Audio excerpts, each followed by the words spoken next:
Halo my bro, kembali lagi di channel YouTube kita di Pacific Accessories dan Car Audio. Hari ini saya akan kasih lihat modifikasi Toyota Race.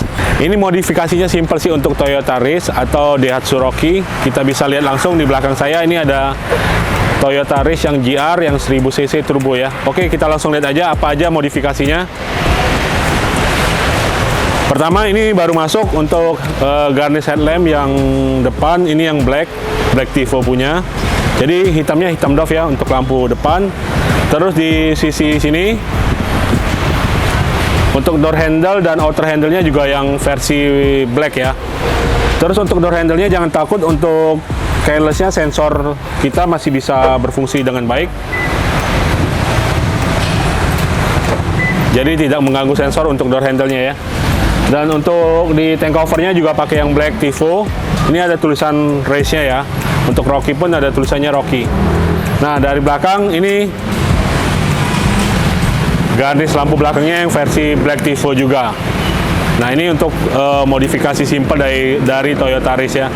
Untuk di dalam kita ada aksesoris karbon panelnya. Yuk kita lihat langsung. Nah, untuk di interior sendiri kita ada aksesoris karbonnya. Ini simple pemasangannya, tinggal pakai double tip 3M aja. Di panel AC-nya ini yang karbon glossy. Terus untuk di sisi power window-nya sendiri pun ini karbon glossy. Untuk power window-nya sendiri ini sudah 4 bagian ya, jadi semua pintu kita ada bagian karbonnya.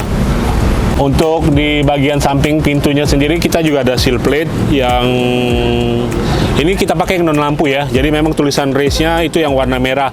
Kalau yang lampu itu lampunya warna biru. Oke, demikian video hari ini untuk modifikasi Toyota Race dan Daihatsu Rocky yang simple. Terima kasih telah menonton video ini. Jangan lupa subscribe, like, dan komen ya. Nah, untuk kalian yang mau tahu harga-harga aksesoris yang saya sebutin tadi, silakan WA atau telepon marketing kita di nomor bawah ini ya. Terima kasih, sampai jumpa.